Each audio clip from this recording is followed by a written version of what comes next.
अब हम आते हैं हमारे अगले मिशन के ऊपर, जहां पर हमारी इलेक्ट्रिक व्हीकल्स को प्रोड्यूस करने के लिए और उनको अडॉप्ट करने के लिए बोला जा रहा है।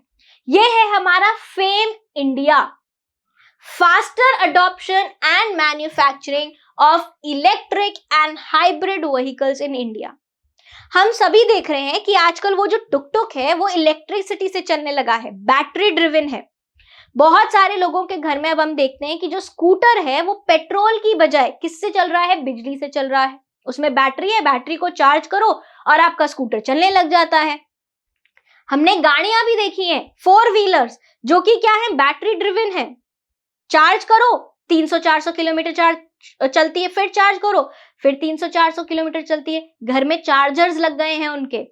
गाड़ी में पेट्रोल पंप के पाइप की तरह चार्जर फिट कर दो और वो गाड़ी आपकी 3 से 4 घंटे में चार्ज हो जाती है। तो ये सभी क्या है, ये सभी इलेक्ट्रिक व्हीकल्स हैं। और कुछ ऐसे भी व्हीकल्स हैं जिनमें स्विच दे रखा है, कभी इलेक्ट्रिसिटी से भी चल सकती है आप चाहे तो, और आप चाहे तो वो पेट्रोल या डीजल से भी चल सकती है। उनको हम बोलते हैं हाइब्रिड व्हीकल्स। तो इस मिशन के अंतर्गत जो ये हमारा मिशन है, fame mission, fame India mission, यहां पर क्या बोला गया है, यहां पर बोला गया है कि पेट्रोल और डीजल से हम किसके ऊपर शिफ्ट हो जाएं, इलेक्ट्रिक व्हीकल्स पर शिफ्ट हो जाएं। सरकार क्या कर रही है, सरकार लोगों को इंसेंटिव्स भी दे रही है, इंसेंटिवाइज कर रही है लोगों को कि आप पेट्रोल और डीजल के व्हीकल्स को छोड़िए, आप किसके ऊपर आइए, इलेक्ट्रिक व्हीकल्स के ऊपर आइए। इलेक्ट्रिक व्हीकल्स के ऊपर काफी सारी सब्सिडीज भी दी जा रही हैं, जिससे कि ज्यादा से ज्यादा लोग इलेक्ट्रिक व्हीकल्स को खरीदें। तो ये जो फेम इंडिया मिशन है ये लॉन्च हुआ था हमारा 1 अप्रैल 2015 को, और इसको 2 फेजेस में रन किया जा रहा है। फेज 1 में रन किया जा रहा है और फेज 2 में रन किया जा रहा है। फेज 1 में बात हुई कि हमारे जो टू व्हीलर्स हैं, क्या है, 2 व्हीलर्स हैं, वो इलेक्ट्रिसिटी से चलने लगे, और जो 4 व्हीलर्स हैं वो इलेक्ट्रिसिटी से चलने लगे। साथ ही में फेज 1 में सिर्फ क्या किया गया है, अडॉप्शन को, भारत में इलेक्ट्रिक वाहनों को अपनाने को बढ़ावा दिया गया है फेज 1 में। और फेज 2 में क्या हुआ है, फेज 2 में जो हमारे 3 व्हीलर्स हैं, जो आप टुक टुक देखते हैं या आप ऑटोज देखते हैं, उनको भी इलेक्ट्रिसिटी ड्रिवन बनाया गया है। साथ ही में हमारी इंडिया में इलेक्ट्रिक व्हीकल की मैन्युफैक्चरिंग को बढ़ावा दिया जा रहा है कि हमारी इंडिया में ही इन इलेक्ट्रिक व्हीकल्स की बैटरीज का, चार्जिंग इंफ्रास्ट्रक्चर का और व्हीकल का मैन्युफैक्चरिंग हो सके, उत्पादन हो सके, निर्माण हो सके। तो ये है हमारा क्या, ये है हमारा फेम इंडिया मिशन। अब दूसरी बात क्या है कि यहाँ पर किसको बढ़ावा दिया जा रहा है, हमारे डोमेस्टिक मैन्युफैक्चरिंग को और उसकी रिलेटेड टेक्नोलॉजीज को, यानी कि ईवी और ईवी से संबंधित प्रौद्योगिकियों को, घरेलू विनिर्माण के को प्रोत्साहित किया जा रहा है। ठीक है, अब यहाँ पर बात करते हैं हम फेम इंडिया मिशन के बेनिफिट्स के बारे में। सबसे पहली बात क्या है, सबसे पहली बात तो ये है कि अगर हम हमारे नॉन रिन्यूएबल एनर्जी सोर्सेज से बैटरी ड्रिवन या इलेक्ट्रिसिटी ड्रिवन व्हीकल्स पे आते हैं तो हमारा एयर पोल्यूशन कम होएगा, होएगा, बिल्कुल होएगा। दूसरा क्या होगा, हमारी निर्भरता फॉसिल फ्यूल्स पे कम होएगी, बिल्कुल होएगी। तीसरा हमारा आर्थिक विकास होएगा। जो चौथा स्तंभ था, फीड, FEED, किसका, NMEEE का, उसको भी हम क्या कर पाएंगे, उसको भी हम अचीव कर पाएंगे। साथ ही में हमारा जो NMEEE का मेन मकसद था वो था इम्प्रूव एनर्जी एफिशिएंसी, कम से कम हम एनर्जी को यूज करें, वो भी हम क्या कर सकेंगे, अचीव कर सकेंगे, हासिल कर सकेंगे। तो ये जो फेम इंडिया है ये NMEEE को, national mission on enhanced energy efficiency को सपोर्ट करता है, का सहायक है। अब हम यहाँ पर बात करेंगे हमारे फेम से इंपैक्ट होने वाले स्टेक होल्डर्स को। आप सोच के बताओ कि फेम से किस किस को फायदा होने वाला है। हमारे पर्यावरण को तो फायदा हुआ, नंबर 1। दूसरा, जो भी कौन है, मार्केट है, इलेक्ट्रिक व्हीकल बनाने वाले हैं, मैन्युफैक्चरर्स हैं, उनको फायदा होगा। जो इलेक्ट्रिक व्हीकल खरीदने वाले हैं उनको फायदा होगा। साथ ही में अब अगर इलेक्ट्रिक व्हीकल खरीदा जा रहा है तो क्या होगा, बैटरी भी बनाई जाएगी, तो बैटरी जो बनाएगा उसको, उसके मैन्युफैक्चरर्स को फायदा होगा। साथ ही में जो इनके चार्जर्स बनाएंगे और उनका इंफ्रास्ट्रक्चर बनाएंगे उनको भी फायदा होगा। चार्जिंग इंफ्रास्ट्रक्चर भी जो प्रोवाइड कर रहे हैं उनके प्रोवाइडर्स को फायदा होगा। और लास्ट में हमारा पर्यावरण तो है ही, जो कि सबसे हमारी मेन स्टेक होल्डर है, मेन हमारा हितधारक है। अब हम बात करेंगे हमारे अगले मिशन के बारे में, जो कि है NCAP, national clean air programme. नाम से समझ आ रहा है क्या कि हमारे को यहाँ पर क्या करना है, एयर पोल्यूशन में, हवा के प्रदूषण में कमी लानी है और हमारी एयर की जो क्वालिटी है उसमें इजाफा करना है, उसकी गुणवत्ता को बढ़ाना है। तो ये हम कैसे कर सकते हैं, ये हम ऐसे कर सकते हैं कि फॉसिल फ्यूल्स को जलाना कम करें, इलेक्ट्रिक ड्रिवन व्हीकल्स पे आ जाए, एनर्जी एफिशिएंट हो जाए, फॉसिल फ्यूल्स पे अपनी निर्भरता को कम कर दे। ऐसे ही हो सकता है। चलिए आइए देखिए कि ये NCAP के अंडर हमारी भारत सरकार हमें क्या करने को कह रही है। सबसे पहले ये लॉन्च हुआ था 10 जनवरी 2019 को और इसके मकसद, लक्ष्य क्या थे कि हवा के पोल्यूशन को, प्रदूषण को हमें कम करना है। इसको कम करने के लिए इन्होंने क्या बोला, इन्होंने बोला कि ये जो हमारे 122 शहर हैं, कुछ हमारे क्या हैं, 122 शहर हैं जहां पर क्या होता है, नेशनल एम्बिएंट एयर क्वालिटी जो स्टैंडर्ड्स हैं ये बार बार एक्सीड होते रहते हैं। National ambient air quality standards किसके, पार्टिकुलेट मैटर के। ये जो पार्टिकुलेट मैटर है इनका साइज भी बताया गया था कि जो PM10 है 10 माइक्रोमीटर के पार्टिकल्स और PM 2.5 यानी कि 2.5 माइक्रोमीटर के जो पार्टिकुलेट मैटर है ये हवा में क्या करते रहते हैं, ये हवा में ही तैरते रहते हैं। ये ना तो बैठते हैं और ना ही ये ऊपर जाते हैं, ये हवा में तैरते रहते हैं, जिसकी वजह से हमारी हवा की जो गुणवत्ता है वो बिल्कुल खत्म हो जाती है। और हवा ही तो हम अंदर लेते हैं, जीने के लिए ऑक्सीजन लेते हैं, और ये जो पार्टिकुलेट मैटर है जो हवा में ही क्या रहते हैं, लटके हुए रहते हैं, तैरते रहते हैं, ये हमारी श्वसन नलियों में जाकर, श्वसन तंत्र में जाकर हमारे को रेस्पिरेटरी प्रॉब्लम्स क्रिएट करते हैं, सांस लेने में प्रॉब्लम्स क्रिएट करते हैं। आपने देखा होगा कि जब क्या होता है, दिल्ली में पराली जलाने का वक्त आता है तो पराली जलने के बाद में बहुत ज्यादा धुआं ऊपर जाता है, बहुत ज्यादा धुआं प्रोड्यूस होता है, ठीक है। अब ये जो धुआं होता है ये क्या करता है, ये स्मोक फॉग के साथ मिल जाता है, क्योंकि उसी टाइम पे दिल्ली में सर्दी भी बहुत होती है और ये दोनों मिलकर क्या बनाते हैं, स्मॉग बनाते हैं, जिसकी वजह से जो क्या होती है, विजिबिलिटी होती है वो कम हो जाती है और ट्रैफिक बिल्कुल क्या हो जाता है, बिल्कुल ही स्टॉप हो जाता है। ठीक है, तो यहाँ पर हम किस पे फोकस कर रहे हैं, उन सिटीज पे फोकस कर रहे हैं जो लगातार निरंतर NAAQS के पैरामीटर्स को, पार्टिकुलेट मैटर के लेवल्स को क्रॉस करती हैं। ठीक है, कैसे करा जाएगा ये आप बताइए खुद कि हमारे को हवा की गुणवत्ता बढ़ाने के लिए क्या करना होगा। तो इसके लिए हमें ये सोचना होगा कि हवा की गुणवत्ता खराब कैसे होती है, धुएं से होती है। धुआं कहां कहां से आता है, धुआं आता है सबसे पहला हमारे व्हीकल से, परिवहन से।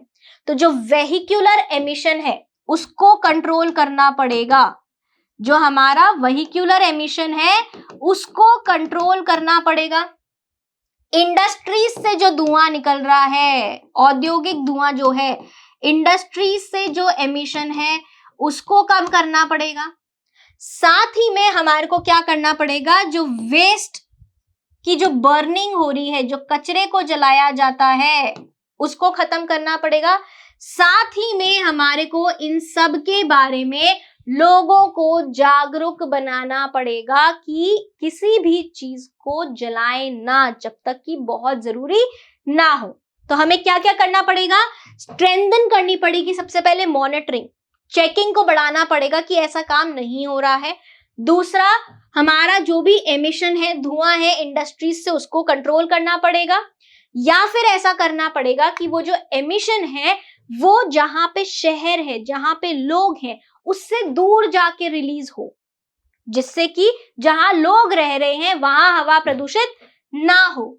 व्हीकल के एमिशन को कंट्रोल करना पड़ेगा, कचरे के जलाने को कम करना पड़ेगा और लोगों में जागरूकता फैलानी पड़ेगी। जब ये करेंगे तब हमारा NCAP national clean air programme का मिशन अचीव हो पाएगा।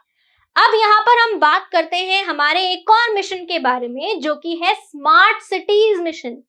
ये स्मार्ट सिटीज मिशन क्या है? ये तो ये लग रहा है कि हमें हमारे जो शहर है उनको स्मार्ट बनाना है, यही समझ आ रहा है, और ये मिशन भी उसी के बारे में है। तो ये जो मिशन है इसको लॉन्च किया गया था 25 जून 2015 में, और ये डिसाइड किया गया था कि 100 शहरों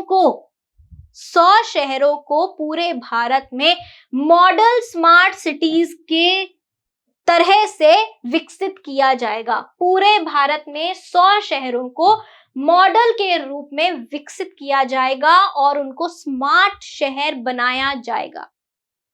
अब ये किया कैसे जाएगा? सबसे पहले तो किसी भी शहर को अगर हमें स्मार्ट बनाना है तो उसमें जो भी लोग रह रहे हैं, जो भी बिल्डिंग्स हैं, इंफ्रास्ट्रक्चर है, उसको डेवलप करना पड़ेगा। लोगों को अच्छी शिक्षा, अच्छा खाना और स्वच्छता मिलनी चाहिए। शहर में इंटरनेट कनेक्टिविटी होनी चाहिए। जो घर है, हर इंसान को रहने के लिए एक अफोर्डेबल घर मिलना चाहिए। ये सभी चीजों का हम क्या रखेंगे? ध्यान रखेंगे। तो यहाँ पर हमारे पास में क्या है? हमारे को शहरों को बदलना है। किसमें? सस्टेनेबल में, स्थायी रूप से बदलना है।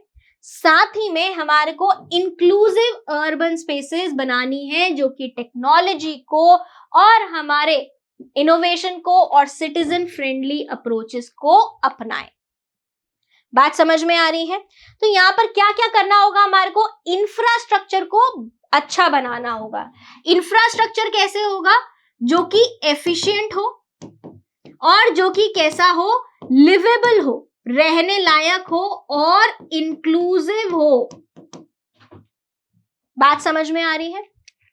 शहरों में एक जगह से दूसरी जगह जाने के लिए जो हमारे को परिवहन यूज करना है वो कैसा होना चाहिए? एफिशिएंट होना चाहिए, जिसके लिए हम क्या यूज करेंगे? हरित परिवहन, जो कि ग्रीन ट्रांसपोर्टेशन होता है, यानी कि पब्लिक ट्रांसपोर्टेशन यूज करें और ई व्हीकल्स का यूज करें। तीसरा, अफोर्डेबल हाउसिंग होनी चाहिए। चौथा, इंटरनेट कनेक्टिविटी, आईटी कनेक्टिविटी होनी चाहिए। पांचवा, सस्टेनेबल प्रैक्टिसेस होनी चाहिए। पानी को वेस्ट ना करें, हवा को प्रदूषित ना करें, लैंड का सही इस्तेमाल करें, जितने भी नेचुरल रिसोर्सेज हैं उनका स्थायी रूप से इस्तेमाल करें। साथ ही में RRR पॉलिसी, 5R पॉलिसी का इस्तेमाल करें। वेस्ट जनरेशन कम करें। फिर क्वालिटी ऑफ लाइफ बढ़े। क्वालिटी ऑफ लाइफ कैसे बढ़ेगी? क्वालिटी ऑफ लाइफ बढ़ाने के लिए हमारे पास में 3 चीजें हैं: शिक्षा, एजुकेशन, हमारी हेल्थ, स्वास्थ्य बढ़ना चाहिए। साथ ही में हमारा क्या बढ़ना चाहिए? स्वच्छता, सैनिटेशन हमारा बढ़िया होना चाहिए। तब हमारी लाइफ की क्वालिटी बढ़ पाएगी। और आखिरी में हमारे को क्या चाहिए? सिटीजन पार्टिसिपेशन चाहिए, यानी कि जितने भी हितधारक हैं हमारी हरित अर्थव्यवस्था के, गवर्नमेंट है, नॉन गवर्नमेंटल ऑर्गेनाइजेशंस हैं, बिजनेस एंड इंडस्ट्री, व्यवसाय उद्योग है, हमारे फार्मर्स हैं। सबसे बड़ा जो हमारा अर्थव्यवस्था का जो पार्ट है वो है फार्मर्स। औरतें हैं, हमारे वर्कर्स और ट्रेड यूनियंस हैं, नेटिव ट्राइब्स है, यूथ एंड चिल्ड्रन है, साथ ही में हमारी साइंटिफिक और टेक्नोलॉजिकल कम्युनिटीज हैं। इन सब के बारे में हम stakeholders of green economy, हितधारक जो होते हैं हरित व्यवस्था के, उसमें हम पढ़ेंगे। पर इन सभी का पार्टिसिपेशन, भागीदारी हमारे इन्वायरमेंट को साफ रखने में, स्वच्छ रखने में और संरक्षित रखने में बहुत जरूरी है। तो हमारे को क्या चाहिए? सिटीजन पार्टिसिपेशन चाहिए। तो ये क्या है हमारा? ये था हमारा स्मार्ट सिटीज मिशन। अब हम यहाँ पर बात करेंगे हमारी आखिरी पॉलिसी के बारे में, जो कि हमारा national mission on biodiversity and human wellbeing. इस मिशन में दो चीजें हैं, जैसा कि आप यहाँ पर फोटो में देख सकते हैं कि इंसान भी है, ह्यूमन भी है, और साथ ही में बायोडाइवर्सिटी भी दिख रही है, हमारी जैव विविधता भी दिख रही है। तो ये जो हमारा मिशन है एनएमबी, हमारा HWB, ये लॉन्च हुआ था 2018 में, और यहाँ पर फोकस करा जा रहा है कि हम इंडिया की, भारत की जैव विविधता को बहुत ही कुशल तरीके से उपयोग में ला सके, बेहतर तरीके से उसका इस्तेमाल कर सके, जिससे कि उसका नुकसान भी नहीं हो, हमारा जो पर्यावरण है वो संरक्षित रहे, बचा हुआ रहे, साथ ही में हमारा आर्थिक विकास भी हो सके। तो हम यहाँ पर क्या कर रहे हैं, इंडिया की बायोडाइवर्सिटी का संरक्षण करेंगे, साथ ही में हम ह्यूमन वेलबींग को भी नजर में रखेंगे कि हमारे जो ह्यूमंस हैं उनको क्या मिलना चाहिए, क्वालिटी मिलनी चाहिए, किसमें, एजुकेशन में, हेल्थ में, सैनिटेशन में। ये सारी चीजों को ध्यान में रखते हुए हमारी बायोडाइवर्सिटी भी संरक्षित रहनी चाहिए। ऐसी एक हम इंक्लूसिव अप्रोच यहाँ पर इस मिशन के अंडर फॉलो करने वाले हैं। इस मिशन के यहाँ पर दो कंपोनेंट्स हैं, एक हमारा निसर्ग और दूसरा कंपोनेंट है जहां पर 6 प्रोग्राम्स चलाए जाते हैं। यहां अगर हम निसर्ग की बात करते हैं तो निसर्ग है हमारा national initiative for sustained assessment of resource governance. यहां पर क्या किया जाता है, यहां पर यह देखा जाता है कि हमारी भारत की जैव विविधता कितनी है, उसका सबसे पहले यहाँ पर डॉक्यूमेंटेशन होता है, उसकी कैटलॉगिंग होती है, कितने पेड़ हैं, कितने पौधे हैं, कितने जानवर हैं, इन सभी की क्या होती है, एक कैटलॉग लिस्ट बनाया जाता है, उनकी मैपिंग करी जाती है, क्या वो संरक्षित है, क्या वो उनको नुकसान तो नहीं पहुंच रहा, और पहुंच रहा है तो उनको कैसे उनका संरक्षण कैसे किया जाए, और अगर वो संरक्षित हैं तो उनकी मेंटेनेंस कैसे की जाए। फिर यहाँ पे होती है इन सभी कामों की मॉनिटरिंग और मैनेजमेंट। दूसरे कंपोनेंट में क्या होता है, दूसरे कंपोनेंट में हमारे 6 प्रोग्राम्स आते हैं जो कि हर एक सेक्टर को केटर करते हैं। जैसे कि यहाँ पे हमारा इकोसिस्टम सर्विसेज, हमारी जो पारिस्थितिकी तंत्र है उसको ध्यान में रखा जाएगा, हमारा यहाँ पे क्लाइमेट चेंज को ध्यान में रखा जाएगा, जिसके लिए एक और पॉलिसी थी जो एक NAP, हमारा national action plan on climate change था, जिसके अंदर 8 मिशन आते थे। क्लाइमेट चेंज को ध्यान में रखा जाएगा, साथ ही में डिजास्टर रिस्क रिडक्शन करा जाएगा कि किसी भी तरीके का अगर आपदा आती है, प्राकृतिक आपदा अगर कोई आती है तो उसका निपटान कैसे किया जाए। सबसे पहले तो उसको आने ही ना दिया जाए, और उसका आ गई है तो निपटान कैसे किया जाए। तीसरा हमारे यहाँ पर हमारी कृषि है, चौथा हमारा स्वास्थ्य, पांचवा हमारा बायो इकोनॉमी, और लास्ट में हमारा है कैपेसिटी बिल्डिंग एंड आउटरीच, कि कैसे हम लोगों को ज्यादा से ज्यादा कौशल का प्रशिक्षण दे सके और उनके लिए उनको रोजगार प्रदान कर सके और उनको आत्मनिर्भर बनाया जा सके। तो यहाँ पर अगर आप देखें तो ये सब चीजें क्या है, हमारी सबसे पहला जो कंपोनेंट है वो तो किसके ऊपर काम कर रहा है, बायोडाइवर्सिटी के ऊपर काम कर रहा है, जैव विविधता पे काम कर रहा है, और दूसरा किस पे काम हो रहा है, ह्यूमन वेलबींग पे काम हो रहा है। ह्यूमन वेलबींग में क्या देखा जा रहा है, ह्यूमंस का हेल्थ देखा जा रहा है, उनका खान पान देखा जा रहा है, साथ में डिजास्टर रिस्क रिडक्शन हो रहा है, बायो इकोनॉमी है, और कौशल प्रशिक्षण भी देखा जा रहा है। इन सब से क्या हो रहा है, हमारे इंसान की जो क्वालिटी ऑफ लाइफ है वो बढ़ रही है। तो ये हो रहा है हमारे national mission on biodiversity and human wellbeing के अंडर। ये क्या है, ये सारे हमारे भारत सरकार के द्वारा लिए गए कुछ ऐसे कदम हैं जो बहुत ज्यादा हमारी ग्रीन इकोनॉमी के लिए महत्वपूर्ण है, और इन सभी को हमारे को क्या करना है, इन सभी की हमें पालना करनी है, तभी हमारा भारत निरंतर सतत विकास की तरफ बढ़ सकता है। उम्मीद करती हूं कि आपको ये सारी पॉलिसीज अच्छे से समझ आई होंगी। हम मिलेंगे आपसे अगली कक्षा में। तब तक के लिए बाय बाय।